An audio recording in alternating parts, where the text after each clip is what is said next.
শহীদদের লাশগুলো যখন আনা হলো, নবীজি সকল লাশগুলোকে দেখলেন, তারপরে বললেন, সবার লাশই তো আমি দেখছি, কিন্তু আমার হাবিবের লাশ কোথায়?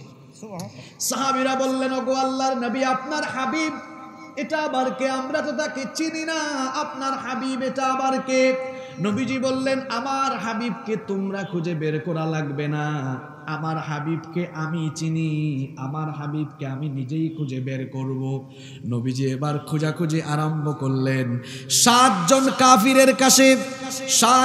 কাফিরের কাছে একটি লাশ পড়ে থাকতে দেখলেন। ধুলা বালু লাশের উপরে আছে, চুলগুলো মুখের উপর চলে এসেছে। নবীজি এবার সেই লাশের কাছে গেলেন। লাশের কাছে গিয়ে এবার নবীজি সঙ্গে সঙ্গে বসে গেলেন। সাহাবীদেরকে বললেন, দেখে যাও, এইটা হলো আমার হাবিব। নবীজি এবার বসে গেলেন। ধুলাবালুগুলো নবীজি তার নিজের পবিত্র হাত মোবারক দিয়ে সরালেন। এরপরে নবীজি জুলাইবিব রাদিয়াল্লাহু আনহুর লাশকে তার উরু মুবারকের উপরে রাখলেন।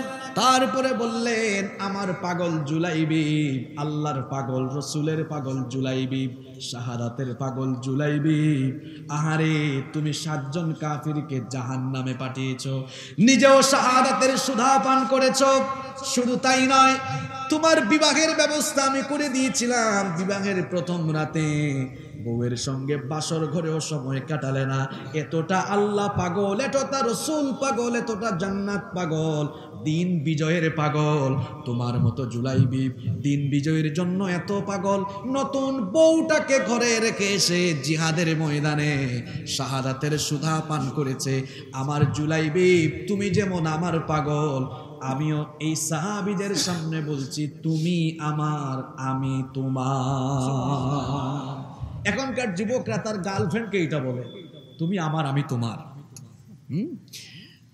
তুমি আমার, আমি তোমার। আর নবীজি তার প্রিয় সাহাবী জুলাইবিবকে বলেছেন, জুলাইবিব তুমি আল্লাহ পাগল, রসুল পাগল, দিন পাগল, কুরআন বিজয়ের জন্য তুমি পাগল, তুমি আমার, আমি তোমার। আল্লাহু আকবার।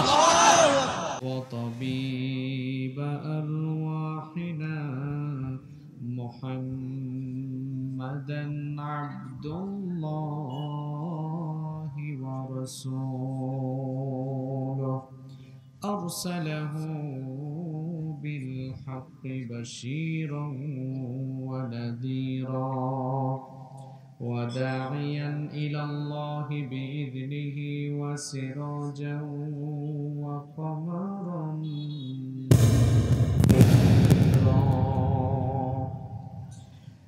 أما بعد فقد قال الله تعالى في كلامه المجيد وفي فرقانه الحميد أعوذ بالله من الشيطان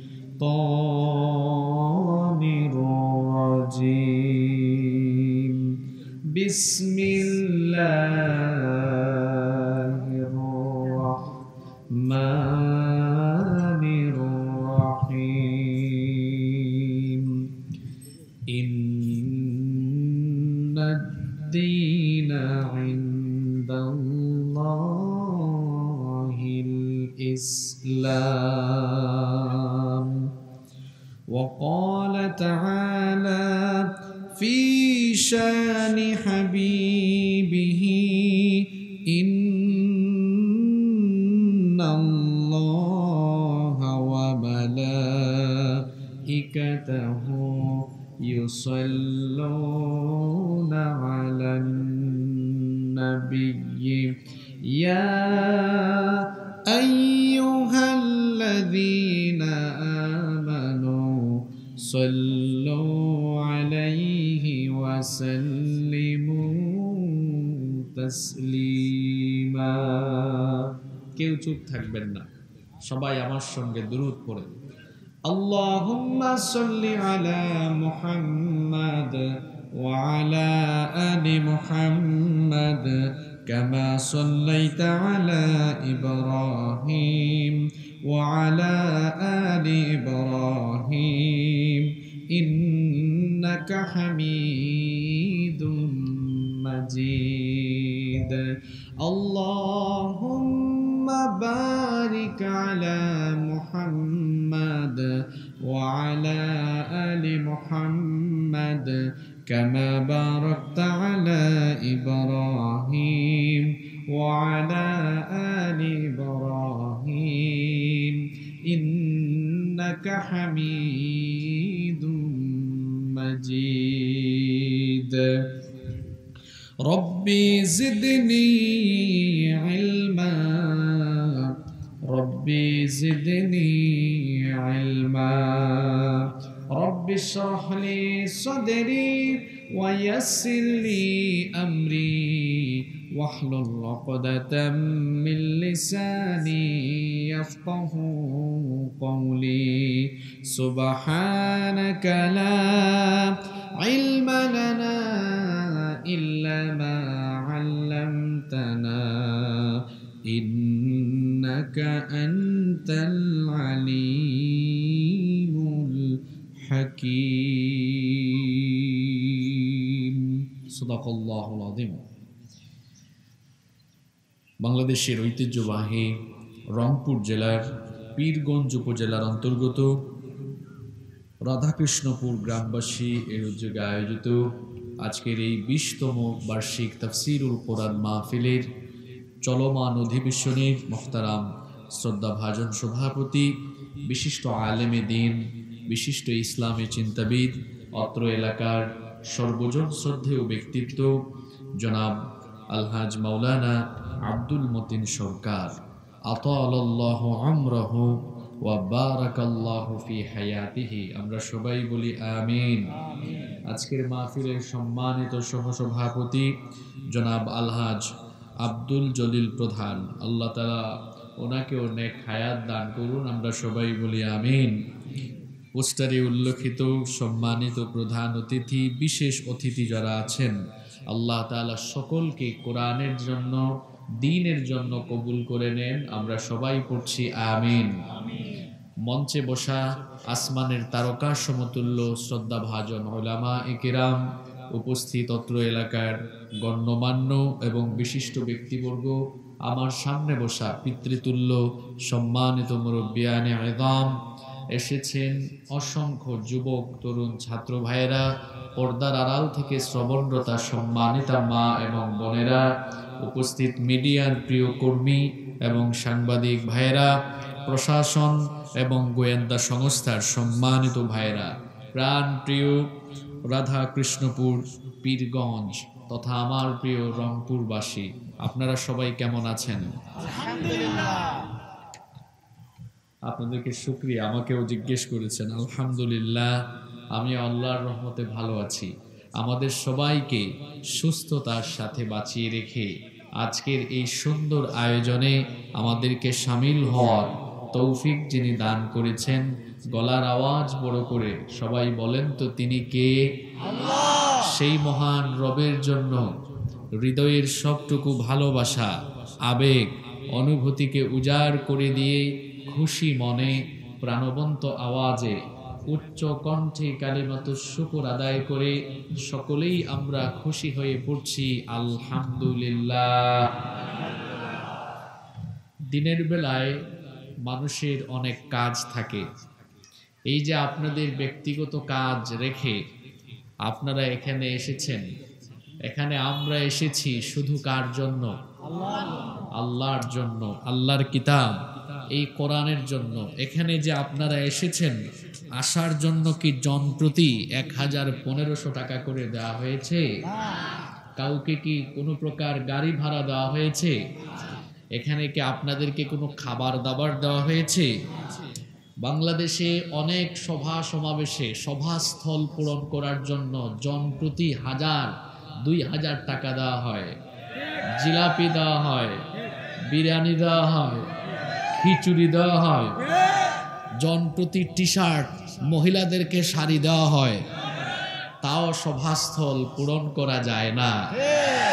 আর কোরআনের মাহফিল যেখানে তাওহীদ প্রিয়, কোরআন প্রিয়, ইসলাম প্রিয় জনতার উপচে পড়া ভিড় আছে, সেখানে যারা এই মসজিদ, মাদ্রাসা, আলেম উলামার এই দেশ থেকে ইসলামকে, কোরআনকে, কোরআনের আন্দোলনকে থামিয়ে দিতে চায়, তাদের বোঝা দরকার যে এই দেশের মানুষ দিনের বেলা ব্যক্তিগত কাজ সব রেখে দিয়ে এই রোদের মধ্যে দূর দূরান্ত থেকে ছুটে আসে। শুধু তাই নয়, না খেয়ে চলে আসে, নিজের পকেটের পয়সা খরচ করে চলে আসে। এদেশে আর কিছু থাক বা না থাক, এই ইসলাম প্রিয় জনতার আন্দোলনের কারণে এই দেশে ইসলাম টিকে থাকবে, ইসলামের রাজ কায়েম হবে, তাতে কোনো সন্দেহ নাই।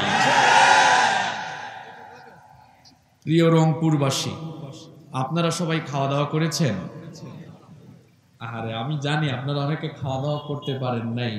এই যে কোরআনের জন্য আমাদের স্যাক্রিফাইস, এই যে আমাদের ত্যাগ তিতিক্ষা, এই ত্যাগ তিতিক্ষা দিয়েই কোরআনের রাজ একদিন কায়েম হবে ইনশাআল্লাহ। আমি জানি আপনাদের অনেকের কষ্ট হচ্ছে, খেয়ে আসেন নাই, কিন্তু নবী করিম সাল্লাল্লাহু আলাইহি ওয়াসাল্লাম এবং তার সাহাবীরা দিনের পর দিন না খেয়ে, রক্ত দিয়ে, জীবন দিয়ে যে ইসলাম প্রতিষ্ঠা করেছেন, সেই ইসলামের জন্য আমরা যদি স্যাক্রিফাইসের দরকার হয়, না খেয়ে থাকতে হয়, ইসলামের জন্য আমাদেরকে যদি জানমালের কুরবানি দিতে হয়, কারা কারা প্রস্তুত থাকবো? দুহাত তুলে আল্লাহকে দেখা। মাশাআল্লাহ।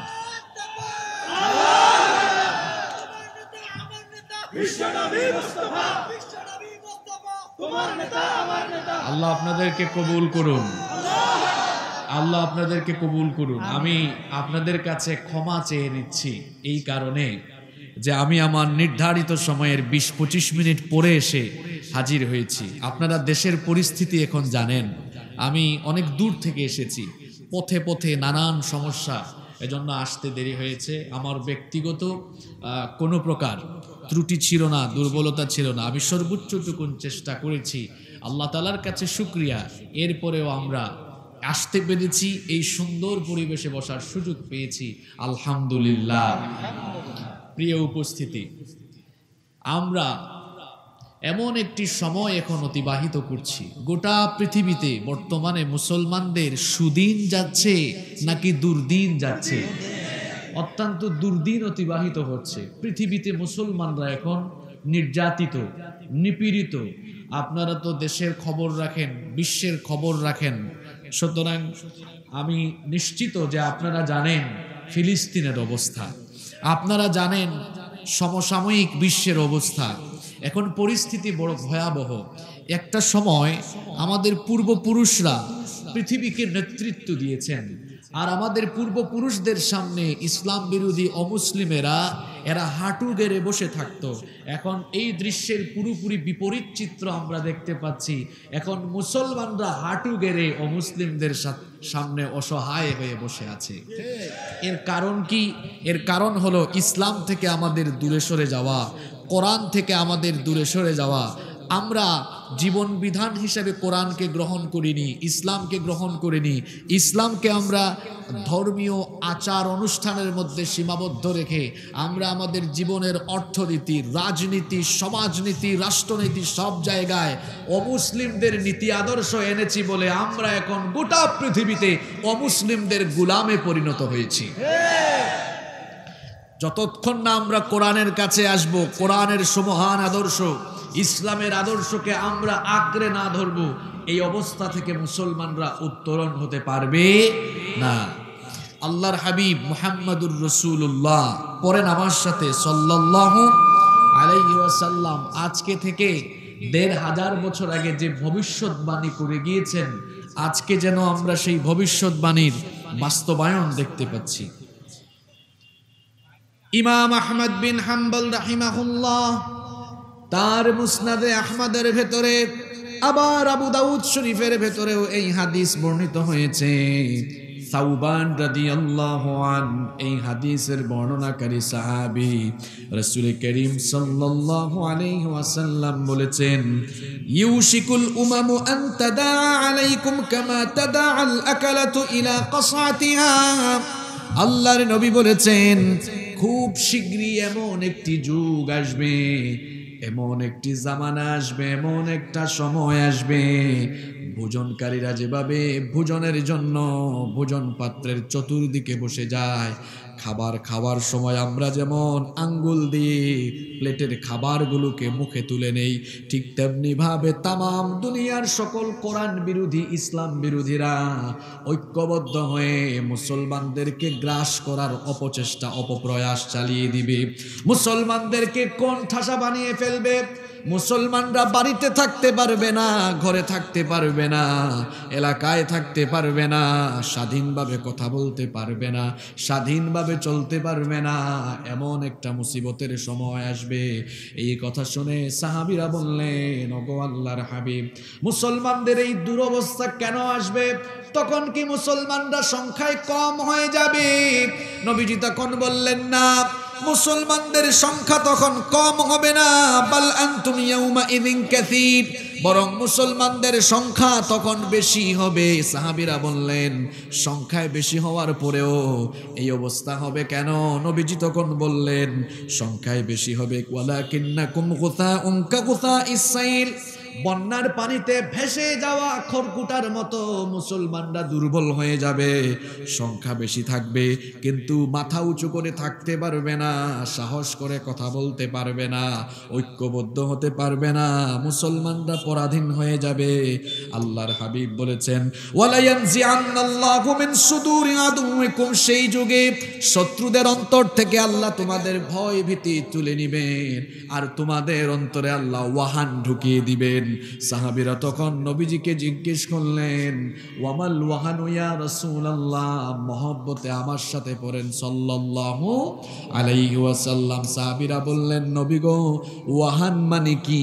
ওয়াহান মানে তো আমরা বুঝলাম না। নবীজি তখন বললেন, ওয়াহান মানে হলো হুব্বুদ দুনিয়া ওয়া কারাহিয়াতুল মাউত। ওয়াহান মানে হলো সেই যুগের মুসলমানদের দুনিয়ার ভালোবাসা বেড়ে যাবে আর মৃত্যুকে তারা অপছন্দ করবে। বলেন তো, কথাগুলো যারা বুঝেছেন এই হাদিসের সাথে বর্তমান জামানার মিল আছে না নাই? মুসলমানদের কাছে এখন আখিরাতের চেয়ে দুনিয়ার জীবন বেশি দামি। মুসলমানরা শাহাদাতের ঈদগাহে শামিল হওয়া ভুলে গিয়েছে, মৃত্যুকে তারা অপছন্দ করে। যখনই তারা ভোগ বিলাসে অর্থবিত্তের জন্য আর তারা ক্ষমতার জন্য পাগল পাড়া হয়ে গিয়েছে, তখনই তারা পশ্চিমাদের গোলাম আর উত্তর দক্ষিণের দেশগুলোর গোলামে পরিণত হয়েছে। অথচ আমাদের পূর্বপুরুষরা এমন ছিলেন না। আমাদের পূর্বপুরুষদের লক্ষ্য ছিল আল্লাহকে পাওয়া, রসুলকে পাওয়া। আমাদের পূর্বপুরুষদের উদ্দেশ্য ছিল, আমাদের পূর্বপুরুষদের উদ্দেশ্য ছিল জীবনের সবটুকু কুরবানি করে দিয়ে আল্লাহ এবং রাসূলকে পাওয়া। ও যুবক ভাইয়েরা, এখানে তো আমি অসংখ্য যুবককে দেখতে পাচ্ছি। শুনেন আমার যুবক ভাইয়েরা, আপনাদের যৌবন এখন কেটে যায় মোবাইল ফোনে, আপনাদের যৌবন চলে যায় ফেসবুক চালাতে চালাতে, আপনাদের যৌবন চলে যায় রং তামাশা করতে করতে, আপনাদের যৌবন চলে যায় নেতাদের সামনে পিছনে চামচামি করতে করতে। এই যৌবন তো এজন্য দেওয়া হয় নাই। নবী করিম সাল্লাল্লাহু আলাইহি ওয়াসাল্লামের সময়ে নবীজির যুবক সাহাবীরা তাদের জীবনটাকে আল্লাহর দ্বীনের পথে কেমনে উৎসর্গ করেছেন শুনেন। জুলাইবিব রাদিয়াল্লাহু আনহুর ঘটনা আপনাদেরকে বলছি। জুলাইবিব রাদিয়াল্লাহু আনহু, তিনি একজন যুবক মানুষ, খুবই গরিব, ঘর বাড়ি কিচ্ছু নাই, টাকা পয়সা কিচ্ছু নাই, তার বংশ পরিচয় অত বেশি সমৃদ্ধ ছিল না। তিনি আহলুস সুফা, নবীজির আহলুস সুফাতে তিনি বসবাস করতেন। আসমান ছিল তার শামিয়ানা, মাটি ছিল তার বিছানা। এত গরিব ছিলেন, এত গরিব ছিলেন, মানুষ যখন খাবার খেয়ে উচ্ছিষ্ট খাবার ফেলে দিত, সেই উচ্ছিষ্ট খাবারটুকু হাতে নিয়ে তিনি খেতেন। যেদিন কিছু পেতেন না সেদিন তিনি ক্ষুধার্ত থাকতেন। আহারে, এত গরিব মানুষ ছিলেন, পানি পানের জন্য এইরকম একটা গ্লাসও তার কাছে ছিল না, একটা পানির পাত্র তার কাছে ছিল না, পানির একটা পাত্র নাই। এত গরিব মানুষ, হাতের অঞ্জলি ভরে তিনি পানি পান করতেন। আহলুস সুফাতে তিনি থাকতেন। তার একটা নাম হলো দামিম, তার একটা নাম হলো জুলাইবিব, আরেকটা নাম হলো দামিম। জুলাইবিব শব্দের অর্থ হলো কম পূর্ণতা প্রাপ্ত, তিনি বেটে মানুষ ছিলেন। দামিম শব্দের অর্থ হলো কুৎসিত কালো, তার চেহারা ছিল কুৎসিত, কুচকুচে কালো গায়ের চামড়া। নবীজি একদিন সাহাবীদের সাথে বসে মসজিদে নববীতে কথা বলছেন, এমন সময় জুলাইবিব হেঁটে যাচ্ছেন। নবীজি সাহাবীদেরকে বললেন, ওই যে হেঁটে যায়, তোমরা কি তাকে চিনো নাকি? সাহাবীরা বললেন, না, তাকে আমরা চিনি না। নবীজি তখন বললেন, তোমরা তাকে না চিনলেও কি হবে, আমি তাকে চিনি, এ হচ্ছে আমার প্রিয় সাহাবী জুলাইবিব। সুবহানাল্লাহ। দেখেন নেতৃত্বের কোয়ালিটি, একেবারে সর্বনিম্ন পর্যায়ের একজন কর্মীর খোঁজ পর্যন্ত তার কাছে রয়েছে মুহাম্মদ সাল্লাল্লাহু আলাইহি ওয়াসাল্লাম। নবীজি জুলাইবিবকে ডাক দিলেন, জুলাইবিবকে ডাক দিয়ে বললেন, হে জুলাইবিব, তুমি তো অবিবাহিত যুবক, এখনো তুমি বিয়ে করো নাই, তুমি কি বিয়ে করবা না? জুলাইবিব তখন বললেন, ওগো আল্লাহর হাবিব, আমার মতো গরিব মানুষ কেমনে আমি বিয়ে করব? কোনো বাপ মা আমার কাছে তাদের মেয়ে বিয়ে দিবে না। আমার টাকা পয়সা নাই, ঘর বাড়ি নাই, কিচ্ছু নাই, কে আমার কাছে তাদের মেয়ে বিয়ে দিবে?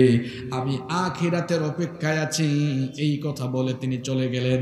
পরের দিন নবীজি জুলাইবিবকে একই প্রশ্ন করলেন, জুলাইবিব আবার একই রকমের উত্তর দিলেন। পরের দিন অর্থাৎ তৃতীয় দিন নবীজি জুলাইবিবকে কি রকমের প্রশ্ন করলেন। জুলাইবিব বললেন, আমার মতো এই গরিব মানুষের কাছে কে তাদের মেয়ে বিয়ে দিবে? আবার আমার শরীরের চামড়াও কালো, বেটে মানুষ, দেখতেও সুন্দর না, কে আমার কাছে তাদের মেয়ে বিয়ে দিবে? নবীজি আদর করে জুলাইবিবকে তার কাছে রাখলেন, কাছে ডেকে বললেন, শোনো, আমার অমুক আনসারী সাহাবীর বাড়িতে যাও, তাদের ঘরে একটা মেয়ে আছে, তাদের ঘরে যাও, আর গিয়ে বলো আল্লাহর হাবিব আমাকে পাঠিয়েছেন বিবাহের পয়গাম দিয়ে, আপনাদের মেয়েকে আমার সাথে বিয়ে দেওয়ার জন্য বলেছেন মুহাম্মদ সাল্লাল্লাহু আলাইহি ওয়াসাল্লাম। হযরত জুলাইবিব রাদিয়াল্লাহু আনহু ওই বাড়িতে গেলেন। বাড়িতে গিয়ে তিনি দরজায় নক করলেন, দরজা খুলে দেওয়া হলো। এরপরে ওই আনসারী সাহাবী বললেন, আপনি কে? আপনাকে তো চিনলাম না। তিনি তার পরিচয় দিলেন আর বললেন, আল্লাহর রাসূল আমাকে এখানে পাঠিয়েছেন, আমি আল্লাহর রাসূলের পয়গাম নিয়ে এসেছি।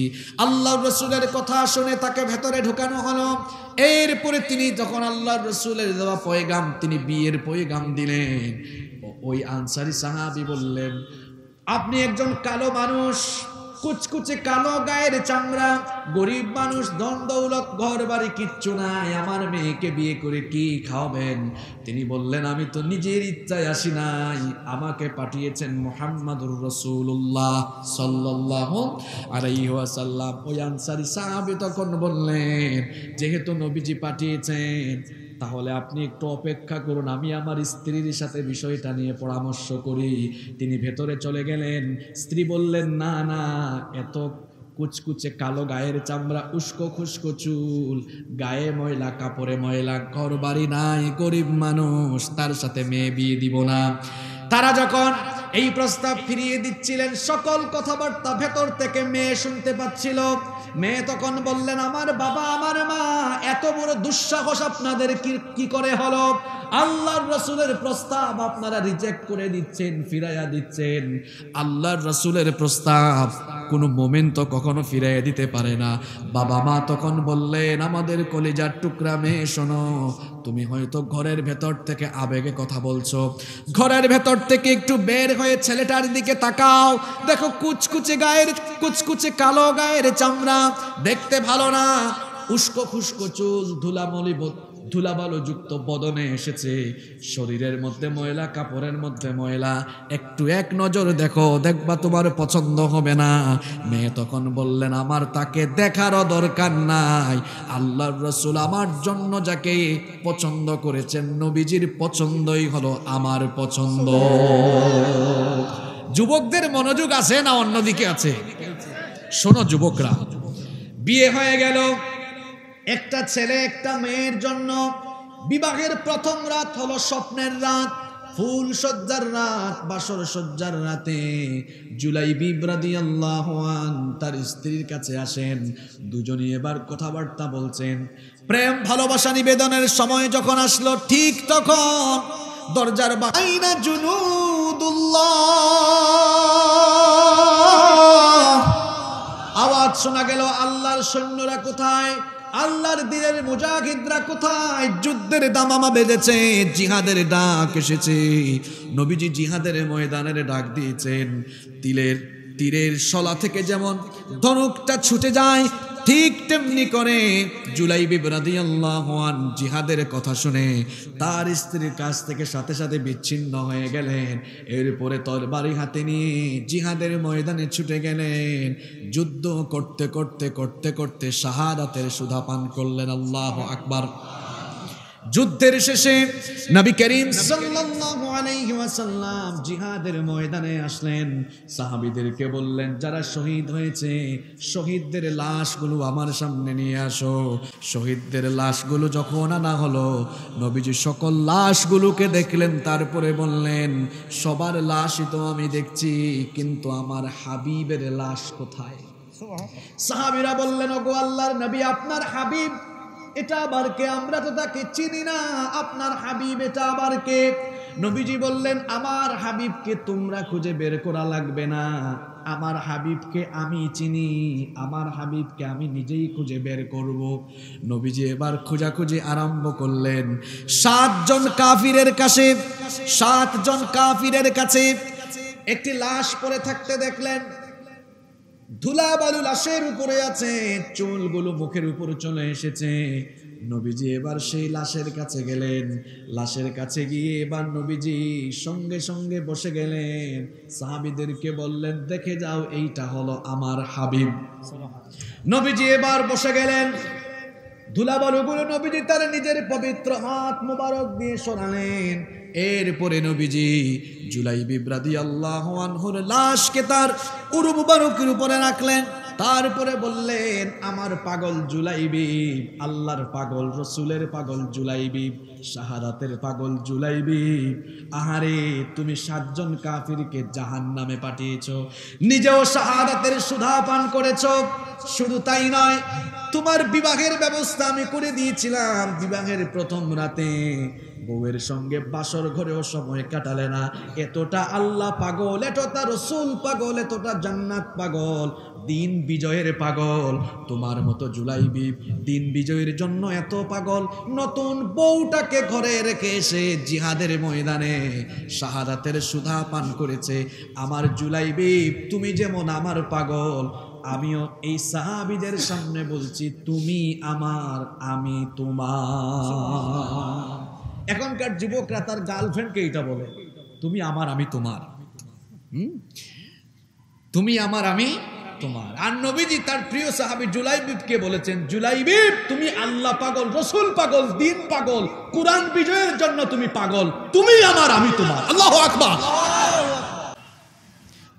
এজন্য আমার জাতীয় কবি বড় সুন্দর করে লিখেছেন, আপনি আল্লাহকে পেতে চান, রসুলের পাগল হয়ে যান, দিন বিজয়ের পাগল হয়ে যান। আল্লাহকে যে পাইতে চায়, হযরতকে ভালোবেসে, আল্লাহকে যে পাইতে চায়, হযরতকে ভালোবেসে, আরশ কুরসি লৌহ কলম না চাহিতে পেয়েছে সে। আল্লাহু আকবার। এই রকমের কুরআন পাগল, এই রকমের দিন পাগল যুবকদেরকে দিয়ে ইসলাম প্রতিষ্ঠিত হয়েছে ইনশাআল্লাহ। নবীজি জুলাইবিবের লাশ ঘুরাইয়া দিলেন। শুনতেছেন আপনারা? সাহাবীরা বললেন, ইয়া রাসূলুল্লাহ সাল্লাল্লাহু আলাইহি ওয়াসাল্লাম, আপনি জুলাইবিবের লাশ ঘুরাইয়া দিলেন কেন? নবীজি বললেন, আমার জুলাইবিব নতুন বউয়ের থেকে ছিন্ন হয়ে এসে, নতুন বউ রেখে এসে আল্লাহর জন্য জীবন দিয়েছে। তার শাহাদাতে আল্লাহ তো খুশি হয়েছেনই, জান্নাতের হুরেরা তার লাশকে আলিঙ্গন করার জন্য দলে দলে তার লাশের দিকে ছুটে আসছে। আমার জুলাইবিব আত্মসম্মানী, খুব লাজুক, খুব লজ্জাশীল, এজন্য আমি তার লাশটাকে ঘুরাই দিয়েছি। সুবহানাল্লাহ। যুবক ভাইয়েরা, যেই বয়সে আপনারা মেয়েদেরকে নিয়ে চিন্তা ভাবনা করেন, যে বয়সে আপনারা মেয়েদের পিছনে ফষ্টি নষ্টি করে সময় কাটানোর চিন্তা করেন, আল্লাহর রাসূলের যুবক সাহাবীরা তাদের যৌবন বয়সে কোরআনের রাজ কায়েমের জন্য আন্দোলন করেছেন। এই যুবকরা যদি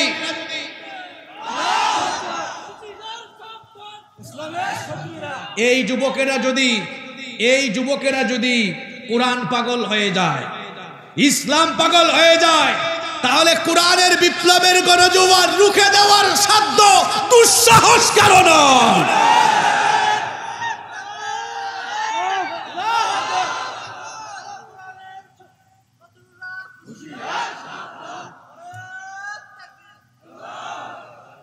আল কোরআনের কোন শত্রু আমাদের আশেপাশে নাই, সবাই আমাদের বন্ধু।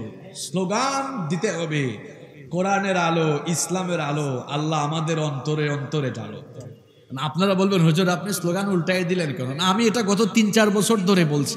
আমার এই স্লোগানটা আগে শুনেছেন এমন কোন শ্রোতা এখানে আছেন? আছে কয়েকজন, যাই হোক পাওয়া গেছে। আমি তো আপনাদের পার্শ্ববর্তী এলাকায় গত বছর এসেছি। আমাদের দেশে সমাজে বহু বছর ধরে স্লোগান চলছে, আল কোরআনের আলো ঘরে ঘরে জ্বালো। স্লোগান সুন্দর, এটার সাথে আমরা কেউ দ্বিমত নেই। আসলে ঘরে ঘরে জ্বলা দরকার। তাহলে আলোকিত হৃদয়ের এই মানুষগুলোকে দিয়ে আলোকিত পরিবার, আলোকিত সমাজ, আলোকিত রাষ্ট্র গঠন হয়ে যাবে ইনশাআল্লাহ। তাহলে কোরআনের আলো ঘরে ঘরে এমনি জ্বলে যাবে যদি আমরা সবাই নিজেদের হৃদয়ে কোরআনের আলো জ্বালিয়ে দিতে পারি। এজন্য মাহফিলে গেলে আপনারা স্লোগান এরকমই দিয়েন, কোরআনের শত্রুরা হুঁশিয়ার সাবধান না বলে, বরং সবার ভিতরে একটা চেতনা উজ্জীবিত করে দিবেন, আল কোরআনের আলো অন্তরে অন্তরে। একটু দেন না দেখি, আপনাদেরকে রিহার্সাল করায় দেই। আল কোরআনের আলো, একটু নতুন নতুন তো একটু ঝাপসা ঝাপসা লাগতেছে, তাই না? ঠিক হয়ে যাবে ইনশাল্লাহ। হ্যাঁ, আচ্ছা আচ্ছা। আল কোরআনের আলো, ইসলামের আলো মানে থাকবে তো ইনশাআল্লাহ। যুবকদের কথা আমি শুরুতেই বলে ফেললাম, কারণ এই যুবকরা হলো ইসলামের প্রাণশক্তি। এই যুবকরা যদি সঠিক পথে থাকে, যুবকরা যদি দ্বীনের পথে থাকে, তাহলে এই দেশে কোরআনের বিজয়, ইসলামের বিজয় হবেই হবে ইনশাআল্লাহ। আমি আমার মূল কথাগুলো শুরু করব। মূল কথাগুলো শুরু করার আগে আপনাদের সবাইকে বলবো, কেউ আমরা অমনোযোগী হব না ইনশাআল্লাহ। দেখেন অনেক জায়গায় পয়সা দিয়ে মানুষ আনা লাগে, জন প্রতি 1000 500 আর কোরআনের মাহফিলের চিত্রটা অন্যরকম। এখানে মানুষকে পয়সা দিয়ে আনা লাগে না, বরং উল্টা মানুষ এসে এখানে নিজের পকেট থেকে পয়সা দেয়। কারণ ইমানদাররা কোরআনের জন্য, দ্বীনের জন্য, ইসলামের জন্য, মসজিদের জন্য, মাদ্রাসার জন্য তাদেরকে বলা লাগে না, এমনি তারা পকেট থেকে উদার মনে তারা দেয়, ঠিক কি না? আমার এই কথার সাথে কারা কারা একমত দেখে হাত তুলেন তো। মাশাআল্লাহ, আসলে সবাই একমত। হাতটা একটু নাড়াচাড়া মানেন তো যারা একমত, দেখি কি জাতের একমত। হাতটা নামাইয়া আপনারা আস্তে আস্তে পকেটে ঢুকান, মানুষের পকেটে ঢুকাইয়েন না, নিজের পকেটে ঢুকান। চতুর্দিক থেকে অনেক ভাইরা ব্যাগ ঢুকে গেছে, ব্যাগ নিয়ে ঢুকে গেছে। সময় বেশি যাবে না, মাত্র 30 সেকেন্ড, সর্বোচ্চ 1 মিনিট। আপনারা কি আমার কথায় কষ্ট পেলেন? আপনারা কি আমার কথায় রাগ করলেন? কষ্ট পেয়েছেন আপনারা? এই তো 1 মিনিটে শেষ হয়ে যাবে। কি হয়ে? পুরুষ মানুষের মতো শরীরের সকল শক্তি গলার মাঝ বরাবর এনে আকাশ বাতাস ভারী করে আল্লাহর শুকরিয়া আদায় করে পড়েন তো আলহামদুলিল্লাহ, রব্বানা লাকাল হামদ হামদান কাসীরান তাইয়িবান মুবারাকান ফীহি ইয়া রাব্বি লাকাল হামদু ওয়া লাকাশ শুকরু কামা ইয়ানবাগি লিজালালি ওয়াজহিকা ওয়া আযীমি সুলতানিকা লাকাল হামদু বিল ঈমান ওয়া লাকাল হামদু বিল কুরআন ওয়া লাকাল হামদু বিল ইসলাম। প্রশংসা করে নিলাম কার? আরো জোরে বলেন কার? লাভ হয়েছে কার?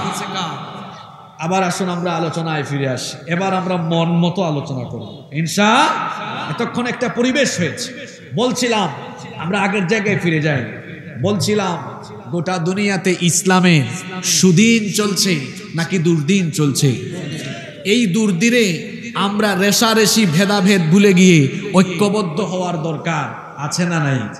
কিন্তু আমাদের কষ্ট হচ্ছে যেই সময় নির্যাতিতদের মজলুমদের পক্ষে সবার দাঁড়ানো দরকার, সেই সময় আপনারা তো আমজনতা, আপনাদের কথা কি বলতাম বলেন?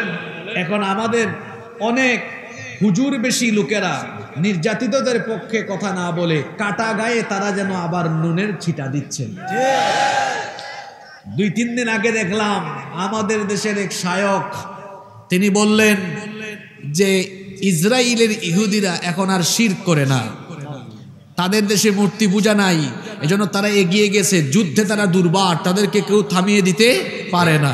ইন্না লিল্লাহি ওয়া ইন্না ইলাইহি রাজিউন।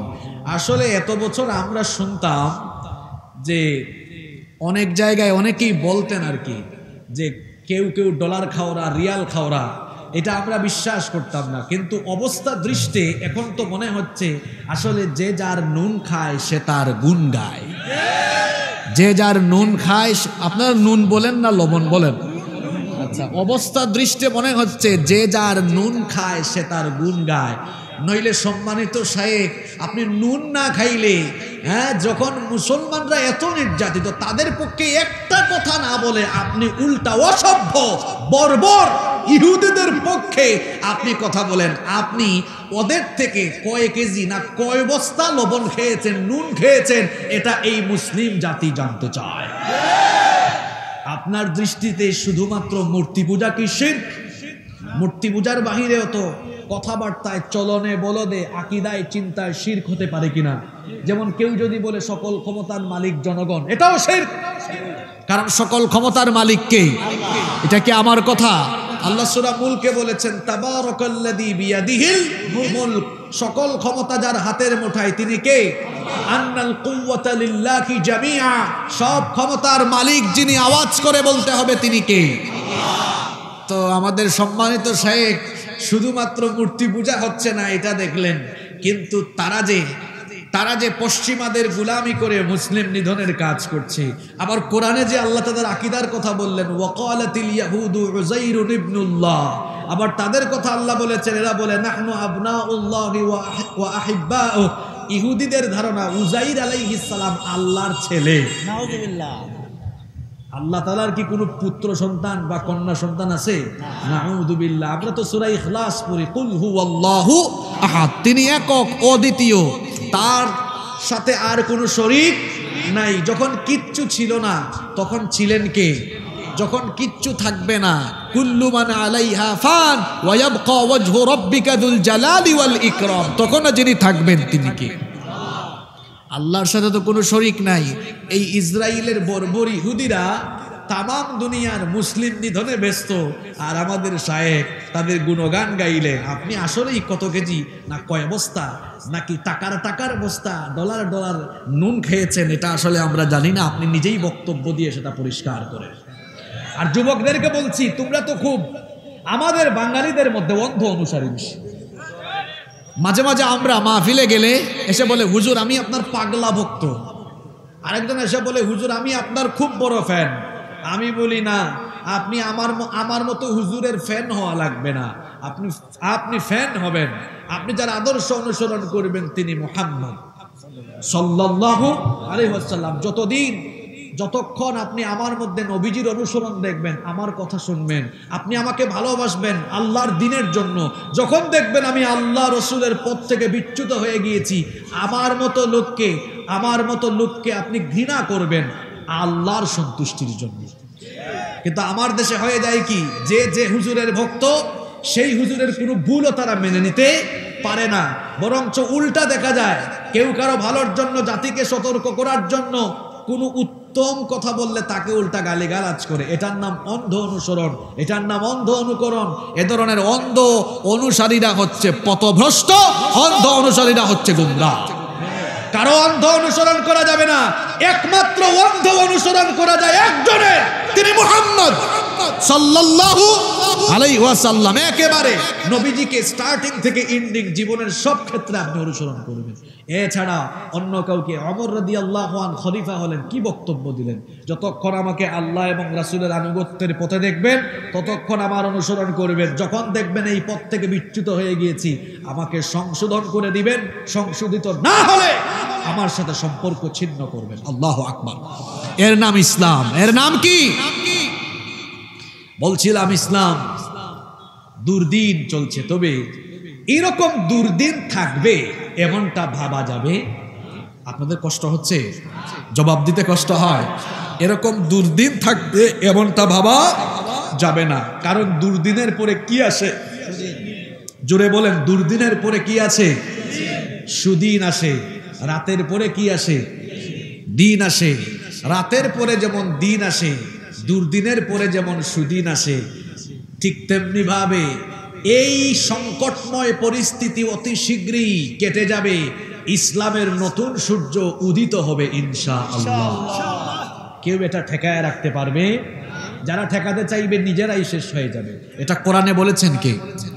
রব্বুল আলামিন কোরআনুল কারীমের মধ্যে সূরা সফে খুব সুন্দর করে বললেন, ইউরিদুনা লিইউতফিউ নূরাল্লাহি বিআফওয়াহিহিম ওয়াল্লাহু মুতিম্মু নূরিহি ওয়ালাউ কারিহাল মুশরিকুন। আল্লাহ তাআলা বলছেন, কাফিরি মুশরিক, ইসলাম বিরোধী, কোরআন বিরোধীরা চায় তারা তাদের মুখের ফুৎকারে দিয়ে কোরআনের আলো, ইসলামের আলোকে নিভাইয়া দিতে। আর আল্লাহ চান ইসলামের এই বিজয়কে তিনি পূর্ণতা দিতে। বলেন তো তাহলে ইসলাম বিরোধীদের ইচ্ছা পূরণ হবে না আল্লাহর সিদ্ধান্ত কার্যকর হবে? আল্লাহর সিদ্ধান্তই কার্যকর হবে। এই জন্য ফ্রাস্ট্রেট হওয়া যাবে না, হতাশ হওয়া যাবে না। কারণ আল্লাহ আমাদেরকে হতাশ হতে নিষেধ করেছেন। ওয়ালা তাহিনু ওয়ালা তাহজানু ওয়া আনতুমুল আ'লাউনা ইন কুনতুম মুমিনিন। আল্লাহ তাআলা বললেন, ভীত সন্ত্রস্ত হয় না, জালিমের জুলুমে ভয় পেয়ে যেও না, ভীত হয় না, সন্তুষ্ট হয় না, ফ্রাস্ট্রেট হয় না, হতাশ হয় না। চতুর্দিক থেকে কোণঠাসা হয়ে পড়েছ, তখনও হতাশ হয়ে যেও না। কারণ আমার আল্লাহর সিদ্ধান্ত হলো, আমার ঘোষণা হলো, যদি তোমরা মুমিন হও, ঈমানের রক্ত পিচ্ছিল কণ্ঠ কাকীর্ণ কুসুমাস্তীর্ণ পথে সবরের সাথে চলতে পারো, বিজয় যিনি দিয়ে দিবেন তিনি কে? ইসলামের বিজয় আসবে, ইসলাম বিরোধীরা পরাজিত হবে। এই সিদ্ধান্ত মুল্লার না আল্লাহ? জোরে বলতে হবে, মুল্লার না আল্লাহ? গর্ভবতী মায়ের প্রসব বেদনা যখন ওঠে তখন কি সন্তান হওয়ার সম্ভাবনা বাড়ে না কমে? প্রসব বেদনা উঠলেই তো সন্তান হওয়ার জন্য ঘরের অন্যান্য যারা আছে তখন বুঝে এখন সন্তান হবে। চতুর্দিকে উলামায়ে কিরাম নির্যাতিত, নিপীড়িত, আল্লাহর দ্বীনের মুজাহিদরা নির্যাতিত, নিপীড়িত। যেভাবে করে গর্ভবতী মায়ের প্রসব বেদনা উঠলে বোঝা যায় সন্তান হওয়ার সময় চলে এসেছে, ইসলামের উপরে এই জুলুম, নির্যাতন, তমসাচ্ছন্ন অন্ধকার ইসলাম বিজয়ের আগাম সংবাদ দিচ্ছে। আগামীর পৃথিবী ইসলামের পৃথিবী, আগামীর পৃথিবী কোরআনের পৃথিবী। হতাশ হওয়া যাবে, আজকের আলোচনার বিষয় হতাশ হওয়া যাবে।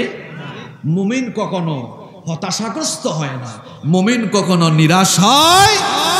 আল্লাহ তাআলা কোরআনুল কারীমের 15 নম্বর সূরা সূরাতুল হিজরের 56 নম্বর আয়াতে বললেন, ওয়া মান ইয়াকুনাতু মির রাহমাতি রাব্বিহি ইল্লাদ-দাল্লুন।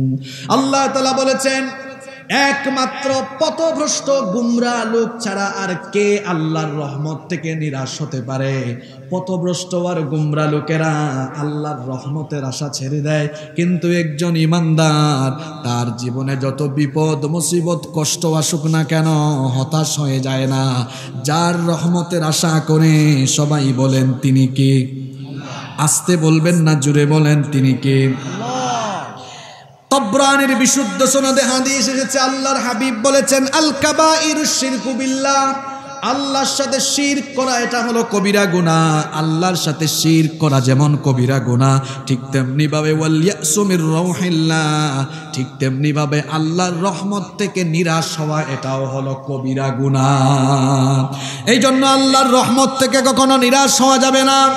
যতই কষ্ট আসুক না কেন, যতই বাধা বিপত্তি, যতই অবস্থা খারাপ হয়ে যাক না কেন, যতই অন্ধকার হয়ে যাক না কেন, যতই বিপদ আসুক না কেন, একজনের সাহায্যের জন্য অপেক্ষা করে সবর করে তাওয়াক্কুল করতে হবে, যার উপরে তিনি কে? আসতে বলবেন না, জুড়ে বলেন তিনি কে? একজন মুমিন কোনোদিনও হতাশ হবে না। শুনেন শুনেন, সাইয়েদনা মুসা নবীর ঘটনা আমার মনে পড়ল। ঘটনাটা কি বলবো? দেখেন একজন মুমিন কিভাবে একেবারে চরম বিপদেও হতাশ হয় না। মুসা নবীর ঘটনা শুনেন।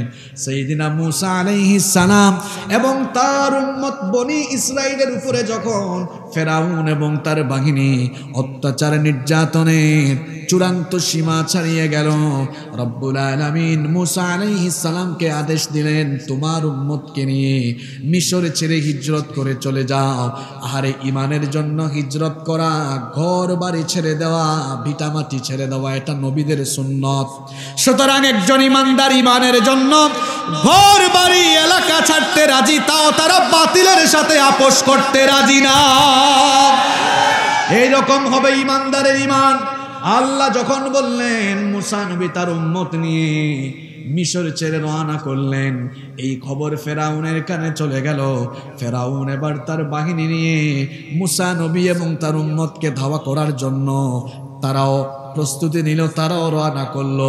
মুসা নবী তার উম্মত নিয়ে পথ যেতে যেতে, পথ চলতে চলতে লোহিত সাগরের কাছে চলে গেলেন। এবার সামনে দেখা যায় লোহিত সাগর। হঠাৎ করে পিছনে তাকায়া দেখা যায় ফেরাউনের বাহিনী। মুসা নবীর উম্মত তখন হতাশাগ্রস্ত হয়ে গিয়েছিল। হতাশাগ্রস্ত হয়ে তারা তখন বলেছিল, মুসা কোথায় আমাদেরকে নিয়ে আসলে? সামনে সাগর, সামনে গেলেও মরণ, পিছনে গেলেও এখন মরণ। সামনে গেলে সাগর, পিছনে গেলে ফেরাউনের বাহিনী, সামনে গেলেও মরা লাগবে, পিছনে গেলেও মরা লাগবে। উম্মত যখন হতাশাগ্রস্ত, মুসা নবী কি তখন হতাশ নাকি? আসতে বলবেন না, জুড়ে বলেন, মুসা নবী কি হতাশ নাকি? মুসা নবী তখন কি জবাবটা উম্মতকে দিলেন শুনেন। আল্লাহ তাআলা মুসা নবীর এই সুন্দর কথাটাকে তামাম দুনিয়ার কুরআন বিজয়ের পাগল মানুষের জন্য, আমাদের জন্য আল্লাহ কোরআনে কারিমে তুলে দিলেন। মুসা নবী তখন তার উম্মতকে বললেন, কাল্লা ইন্না মাইয়া রব্বি সায়াহদিন। মুসা নবী তার উম্মতকে বললেন, কাল্লা, কখনো নয় আমার উম্মত, তোমরা সামনে দেখছো মরণ, পিছনে দেখছো মরণ, আর আমার আল্লাহ আমাকে দেখাচ্ছেন বিজয়ের রাস্তা। তাও সুবহানাল্লাহ কইতে ইচ্ছা করে না? তোমরা দেখছো সামনেও মরণ, পিছনেও মরণ, আর আমার আল্লাহ আমাকে দেখাচ্ছেন সামনেও বিজয়, সব দিকে বিজয়। সুবহানাল্লাহ। ইন্না মাইয়া রব্বি, আমাদের সাথে আছেন কে? আল্লাহ। আমাদের সাথে আমাদের রব আছেন, অবশ্যই তিনি আমাদেরকে পথ দেখাবেন। দেখেন তাওয়াক্কুল কারে বলে? সঙ্গে সঙ্গে সাগরের মাঝখান দিয়ে রাস্তা বানায়া দিলেন কে? আসতে বলবেন না, জোরে বলেন, রাস্তা বানিয়ে দিলেন কে? মুসা নবী তার উম্মত নিয়ে পার হয়ে গেলেন। শোনেন, আমরা সবাই জানি পানির অপর নাম হলো জীবন, কিন্তু মনে রাখবেন মাঝে মাঝে পানির অপর নাম আবার হলো মরণ। যেমন এই গোটা বাংলাদেশে যদি এখন ভয়াবহ জলোচ্ছ্বাসের কারণে তামাম বাংলাদেশে বন্যায় প্লাবিত হয়ে যায়, তখন কি পানির অপর নাম জীবন হবে না মরণ হবে?